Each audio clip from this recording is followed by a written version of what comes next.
Den blæser ind med vinden. Jo, men i begge bygninger har du sneophugning og nedskydning. Nej, ikke i etteren, der har du ikke nedskydning. Du har det. Det er lidt det, du har det, men det var nu. Det var noget, du har altid. Kig på det begge to. Okay, ja, men etteren kan man godt se, der ikke er nogen, der kan man godt se, og der er ikke nogen nedskriv, for det er fladt tag. Man kan godt hurtigt se, okay, der er ikke noget. Ja. Men i toren, der vil jeg sige, der er ophobning. Hvorfor var det? Ja, for så går du ind og siger, og nu kigger jeg på, hvor meget er det. Så har de så under 0,8. Okay, så beregner man, og så? Og så siger man, jamen, så behøver jeg. Nå, okay. Fordi den giver 0. Det kunne man også godt måske etteren lave nedskrivning, og så beregne, at det giver 0, og så siger man bare, at den ikke er med. Ja, men nå, okay. Du behøver ikke beregne, fordi du finder det udfærd på det. Okay. Burak, spørgsmål. Hurtigt lige forklare lidt forskel mellem kilonewton og newton. Det kommer fra meter. Fordi når du har meter, ikke? Og du ganger newtons, så det newton er cirkus. Kraftgange arm gange vende.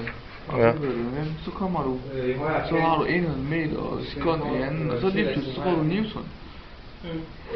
Ja, men lav den til kilonewton nu.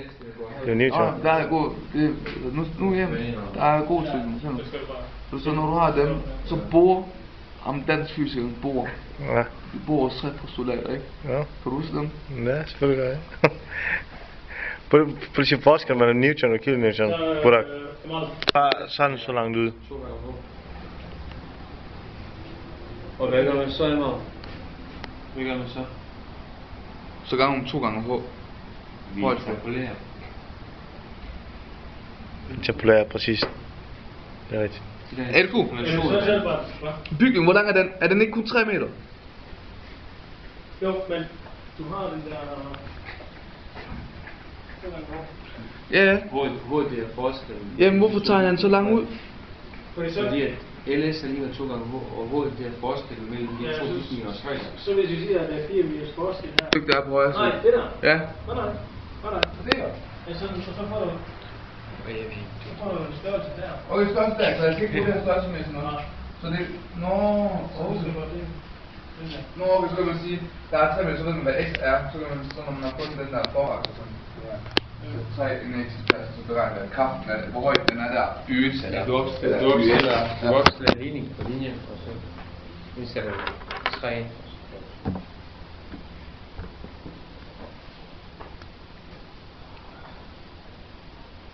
Men den der s, ikke også? Vi beregner frem.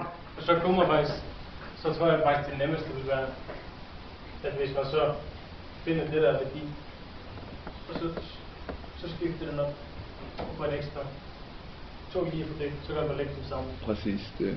Og så tager du En trekant. En tredjedel, ja. Ja. Og beregner moment. Ja. Men er det cool? Den der S, ikke? Det er for sne, ikke også? Men den der formel, den værdi vi får der, den skal egentlig noget andet garanteret. Skal den ikke det? Den der S. Ja. Ja, selvfølgelig, det ser man. Du har ingen modstand. Jeg vil lige være omdannet. Det kommer senere, det er de der. Er det så ikke der, hvor man skal sige halvanden gange, og det... Jo, det er de der 6 Last kombination, ja. Det er det, ja. Ja, og så Se der, at den største kraft, hvis sneen den er 0,7 og vinden er 0,1, så vil man regne sneen som den dominerende